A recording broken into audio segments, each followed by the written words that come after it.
حمدا لك يا رب أن أتممت علينا نعمة الإيمان بك وصلاة وسلاما على سيد الأنبياء وخير رسلك أما بعد فأعوذ بالله من الشيطان الرجيم بسم الله الرحمن الرحيم والذين استجابوا لربهم وأقاموا الصلاة وأمرهم شورى بينهم ومما رزقناهم ينفقون۔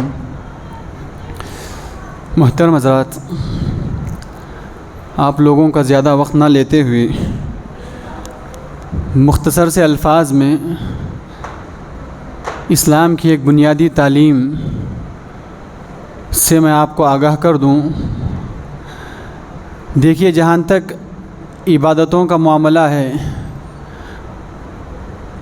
عبادات میں ساری تعلیمات اور ساری چیزیں توقیفی ہیں۔ مطلب یہ ہے، شریعت نے جو چیز جب جیسے انجام دینے کی تعلیم دی، اس کو ویسے ہی انجام دینا ہے۔ اس میں سوچنے، رائے لینے، مشورے کرنے کی کوئی اجازت نہیں۔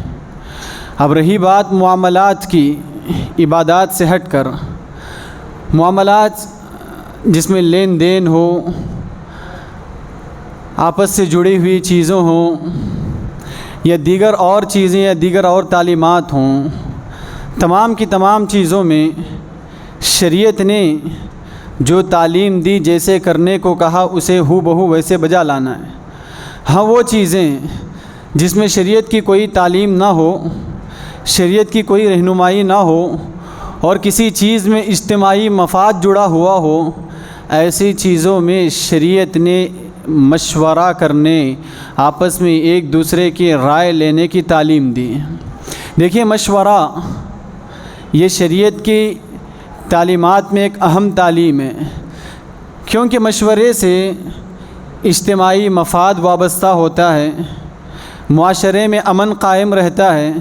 جہاں مشورہ نہ ہو، وہاں ظلم و استبداد کا ماحول عام ہو جاتا ہے، جسے اسلام نے ہر اعتبار سے روکنے اور قابو پانے کی کوشش کی، جس کو میں اور آپ ڈکٹیٹرشپ کے نام سے جانتے ہیں، کہ ایک آدمی پورے زور کے ساتھ اپنا اختیار چلانے کی کوشش کرے، اپنی بات منوانے کی کوشش کرے، صرف اس کے علاوہ کوئی اور بولنے والا نہ ہو، صرف اس کے علاوہ کوئی اور چلانے والا نہ ہو۔ اسلام نے ایسی چیز سے ہرگز روکا ہے۔ اس کے مقابلے میں اسلام نے تعلیم دی کہ جب بھی معاملہ مشتبہ ہو جائے، جب بھی معاملہ اجتماعی مفاد کا آ جائے، ایسی صورت میں شریعت نے دو سہارے دیے ہیں، ایک استخارہ، دوسرا استشارہ۔ استخارہ یہ کہ بندہ اللہ رب العزت کی ذات کے ساتھ کسی معاملے میں مشورہ کریں، یعنی رات سونے سے پہلے 2 رکعت نفل نماز پڑھ کر نماز ختم ہونے کے بعد استخارہ کی جو دعا ہے، وہ دعا پڑھ کے اللہ تبارک و تعالیٰ سے اپنے کسی معاملے میں مشورہ لے کے سو جائیں۔ اللہ تبارک و تعالیٰ کسی ایک چیز پر اطمینان کرے گا، آپ کو وہ چیز انجام دینا ہے۔ یہ ایک سہارا ہے۔ دوسرا سہارا ہے استشارہ، یعنی مشورہ لینا، آپس میں ایک دوسرے کی رائے طلب کرنا۔ جہاں مشورہ لینے کا ماحول ہو، وہاں امن و سکون کا ماحول قائم رہتا ہے۔ جہاں مشورہ لینے کے بجائے ایک ہی شخص اپنا پورا زور چلانے کی کوشش کرتا ہو، وہاں امن پوری طرح تباہ و برباد ہو کر رہ جاتا ہے۔ اس لیے اسلاف میں سے کسی نے کہا، ولا خواب من استخار ولا ندم من استشار۔ جس شخص کے اندر استخارہ کرنے کی عادت ہو، وہ کبھی کسی معاملے میں ناکام نہیں ہوگا، وہ کبھی کسی معاملے میں نامراد نہیں ہوگا۔ اور جس کے اندر مشورہ لینے کی عادت ہو یا مشورہ کرنے کی عادت ہو، ایسا شخص زندگی میں کبھی شرمندگی نہیں اٹھائے گا۔ تو زندگی میں مشورہ لینے کا بھی معمول ہو، مشورہ دینے کا بھی معمول ہو، اور اللہ رب العزت کے ساتھ مشورہ یعنی استخارہ کرنے کی بھی عادت ہو۔ دیکھیے، یہ استخارہ یا استشارہ، مشورہ لینا یا مشورہ طلب کرنا یا مشورہ دینا، شریعت نے پیارے نبی صلی اللہ علیہ وسلم کو اس بات کی تعلیم دی۔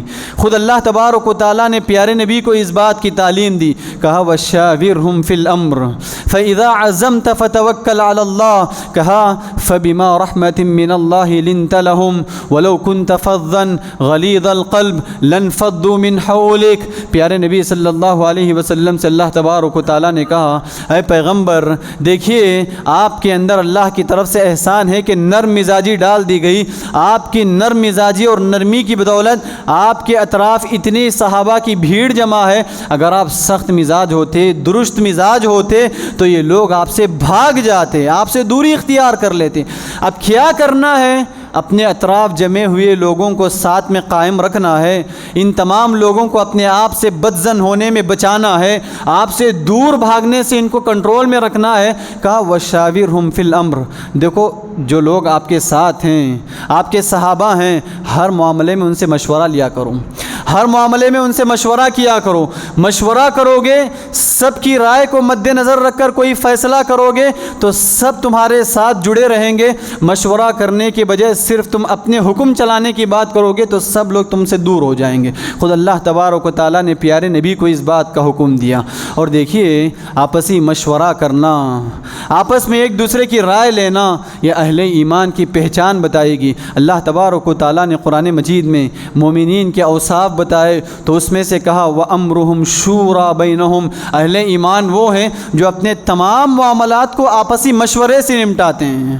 اصل مومن وہ ہے جو اپنے معاملات میں خود غرضی اور خود داری چلانے کے بجائے یا خود روب اور خود کی بات چلانے کے بجائے تمام لوگوں کو جمع کر کے سب کی رائے لیتا ہو، سب کا مشورہ لیتا ہو، اور جو مشورہ میجارٹی کو پہنچتا ہے اس بات پہ عمل کیا جاتا ہو، یہ اہل ایمان کی پہچان ہے۔ اس کے مقابلے میں جیسا کہ کہا گیا ڈکٹیٹرشپ کی اسلام میں ہرگز اجازت نہیں دی گئی۔ دیکھیے اللہ تبارک و تعالیٰ کے اس حکم پر پیارے نبی صلی اللہ علیہ وسلم نے اپنی پوری زندگی عمل کی۔ بدر کے قیدیوں کو مشرکین پر حملہ کر کے پیارے نبی اور صحابہ جیت کر مشرکین کو قید کر کے لائے۔ اب معاملہ اس بات پہ آیا جو قیدی ہیں ان کے ساتھ کیا سلوک کیا جائے گا۔ پیارے نبی صلی اللہ علیہ وسلم نے صحابہ سے مشورہ کیا، بتاؤ جو قیدی ہیں مشرکین کے ان کے ساتھ کیا کریں؟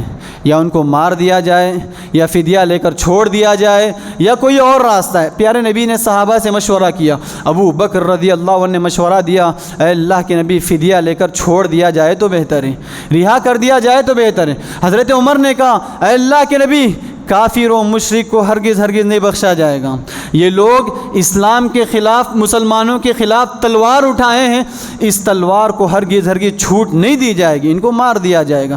پیارے نبی نے مشورہ کر کے آخر کار ابو بکر کی رائے پر آپ نے عمل کیا۔ یہ ایک ہی بات نہیں، آپ کی زندگی کے بے شمار واقعات ہیں۔ پیارے نبی نے اپنی زندگی کے ہر معاملے میں جہاں بات آتی ہے اجتماعیت کی، جہاں بات آتی ہے وہ پوری جماعت کی، جہاں بات آتی ہے وہ سارے لوگوں کی، وہاں سب کی رائے لینا، سب کی بات سننا لازم ہوتا ہے، ضروری ہوتا ہے۔ جب سب کی بات سنی جاتی ہے، لی جاتی ہے، ایسے معاملے میں بڑی برکت ہوتی ہے، اللہ کی طرف سے بڑی مدد ہوتی ہے۔ جس معاملے میں مشورہ نہ ہو، سب کی رائے نہ لی جاتی ہو، زبردستی ایک کی بات سب پہ تھوپی جاتی ہو، اس میں اللہ کی طرف سے برکت چھین لی جاتی ہے، ختم کر دی جاتی ہے، اور اللہ کی مدد سے لوگ محروم ہو جاتے ہیں۔ ہاں انفرادی بات آئے تو انسان کا اختیار ہے، میرا معاملہ میں جیسے چاہے کروں، ہاں اس میں بھی میں اپنے آپ میں اچھائی یہ ہے، بہتری یہ ہے کہ لوگوں سے مشورہ کر لوں، رائے لے لوں، یہ الگ بات ہے۔ جہاں بات اجتماعیت کی آ جاتی ہے وہاں مشورہ لینا، آپس میں ایک دوسرے کی رائے طلب کرنا ضروری ہو جاتا ہے۔ پیارے نبی کی اسی رویے کو دیکھ کر، پیارے نبی کی اسی عادت کو دیکھ کر صحابہ اکرام نے بھی یہی طریقہ اپنایا۔ پیارے نبی کی وفات ہوئی، ابو بکر صدیق رضی اللہ عنہ سقیفہ بنو ساعدہ میں تمام صحابہ کو جو انصار تھے، مہاجرین تھے، سب کو جمع کر کے مشورہ کیا۔ اب کیا جائے گا؟ پیارے نبی کی رخصت ہو گئی دنیا سے، اب کون اقتدار سنبھالے گا؟ کون مسلمانوں کو اپنے انڈر میں لے گا، اپنے کنٹرول میں لے گا؟ صحابہ اکرام کے مشورے کے ساتھ، رائے کے ساتھ ابو بکر صدیق رضی اللہ عنہ کو امیر منتخب کر لیا گیا، خلیفہ بنا لیا گیا۔ یہ صحابہ اکرام کا بھی معمول رہا۔ صحابہ اکرام کے بعد تابعین، تابعین سب کا یہی معمول رہا، سب کی یہی عادت رہی کہ یہ لوگ اپنے ہر معاملے میں، اپنے ہر کام میں لوگوں سے مشورہ کر کے، مشورہ لے کر، مشورہ دے کر معاملات کو امن و سکون کے ساتھ نمٹایا کرتے۔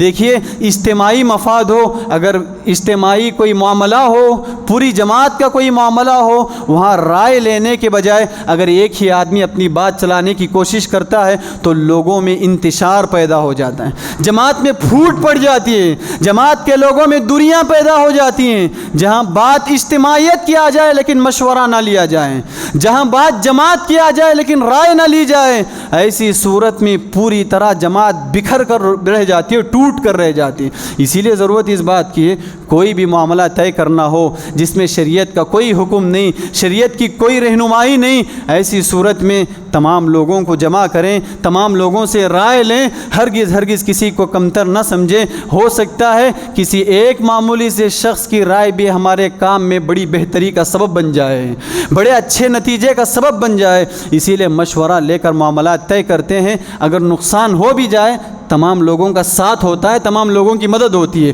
وہی مشورہ لیے بغیر انفرادی کام چلائے، نقصان اگر ہو جائے تمام لوگوں کے ریاکشن کا اور تمام لوگوں کے غلط سلوک کا سامنا کرنا پڑتا ہے، اسی صورت میں آدمی تنہا ہو کر رہ جاتا ہے۔ اسی لیے ضرورت اس بات کی بتانا مقصود یہ ہے، مشورہ اسلام کی بنیادی تعلیمات میں سے ایک اہم تعلیم ہے، یہ اللہ تبارک و تعالیٰ کا حکم ہے، یہ پیارے نبی کی سنت ہے، یہ صحابہ اکرام کا معمول ہے۔ اس طریقے کو اپنائیں گے، اللہ کے حکم پر عمل کریں گے، پیارے نبی کی سنت کو اپنائیں گے، صحابہ کے طریقے پر چلیں گے اور اپنے ہر معاملے میں رائے و مشورے کے ساتھ فیصلہ کریں گے، بات طے کریں گے تو ماحول بڑا پرسکون رہے گا، اطمینان کے ساتھ چلے گا۔ اگر اس چیز کو پس پش ڈال دیں، نظر انداز کر دیں تو ماحول پوری طرح بکھر کر رہ جاتا ہے، چاہے انفرادی ماحول ہو، اجتماعی ماحول ہو، گھروں کا معاملہ ہو، علاقائی معاملہ ہو، حکومتی معاملہ ہو، کوئی بھی معاملہ ہو، اجتماعیت کے ساتھ ہو اس میں بڑی برکت ہوتی ہے، مشورے کے ساتھ ہو